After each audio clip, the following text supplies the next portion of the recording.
Renungan Harian GKI Anugerah Senin 25 Oktober 2021. Ucapkanlah, Allah akan memeliharaku dengan kuasa firman-Nya. Mari kita berdoa. Tuhan, Engkau yang menciptakan segala isi bumi ini dengan firman-Mu, dan semua yang Kau firmankan terjadilah dengan hasil sungguh amat baik. Ajar kami percaya akan firman-Mu dan menyimpan firman-Mu dalam genggaman pikiran dan hati kami. Amin. Landasan Alkitab hari ini diambil dari Kejadian 1 ayat ke-31, Yosua 1 ayat 8, Matius 5 ayat 18, Filipi 1 ayat 6, dan Wahyu 1 ayat 8, dengan ayat Mas Filipi 1 ayat 6. Akan hal ini, aku yakin sepenuhnya, yaitu Ia yang memulai pekerjaan yang baik di antara kamu akan meneruskannya sampai pada akhirnya pada hari Kristus Yesus.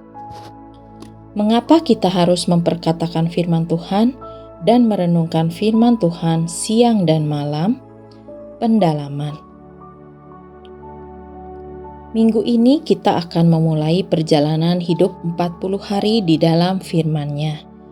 Kita mengisi bejana hati kita lewat firman yang kita renungkan dan aplikasikan dalam hidup dituntun buku panduan 40 hari di dalam firman-Nya yang ditulis oleh Rick Warren. Minggu ini kita memasuki sesi pertama dengan metode Ucapkanlah. Kita akan merenungkan dan menemukan lebih dalam lagi kebenaran firman Tuhan untuk masuk dalam pikiran dan bejana hati kita. Mengapa kita harus memperkatakan atau mengucapkan firman Tuhan dan merenungkan firman Tuhan siang dan malam?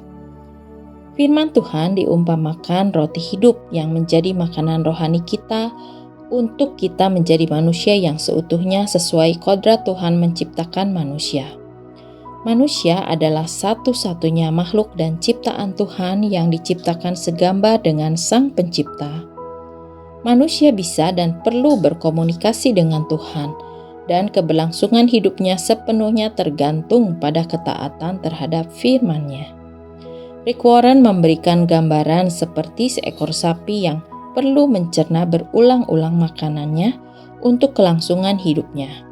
Demikian juga dalam mencerna firman Tuhan untuk bisa menjadi makanan rohani kita.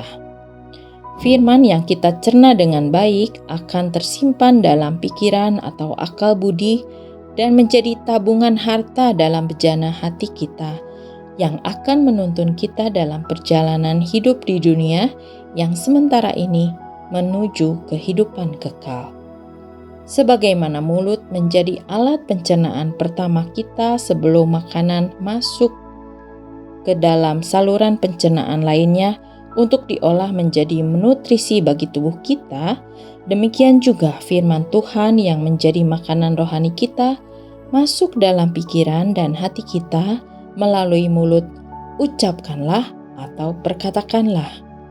Saya menemukan dan mencatat kebenaran ayat-ayat yang lebih dalam lagi setelah mengucapkan dan merenungkannya. Filipi 1 ayat 6 akan berarti tentang, hal berarti perkara, ini berarti persekutuan dalam pemberitaan Injil. Aku di sini adalah Rasul Paulus, yakin berarti percaya tanpa setitik pun keraguan. Sepenuhnya berarti sebulat hati, yaitu Ia di sini adalah Kristus Yesus yang memulai, berarti penggerak pertama, pekerjaan berarti karya, yang baik berarti indah, di antara kamu berarti Kristus bekerja dari pribadi ke pribadi. Akan meneruskan berarti pasti berlanjut, sampai pada berarti ada sasaran. Akhirnya berarti finish atau selesai. Pada hari berarti waktu yang pasti datang. Kristus Yesus dialah Alfa dan Omega, firman yang hidup, Mesias yang menggenapi keselamatan untuk segala bangsa. Aplikasi kebenaran ayat ini, Setiap pelayanan pemberitaan Injil bersama saudara seiman atau tim pelayanan, saya percaya Tuhan bekerja di dalam setiap pribadi, di dalam tim, dan benih-benih Injil yang ditabur akan menghasilkan buah yang baik dan terpelihara sampai pada akhir zaman. Mari renungkan, apakah kita mau mencerna firman Tuhan untuk lebih memahaminya dan melihat bagaimana kuasa firman-Nya bekerja di dalam kita? Coba ucapkan setiap kata dari Filipi 1 ayat 6 dan tuliskan makna yang Anda temukan dan dengan kata-kata sendiri.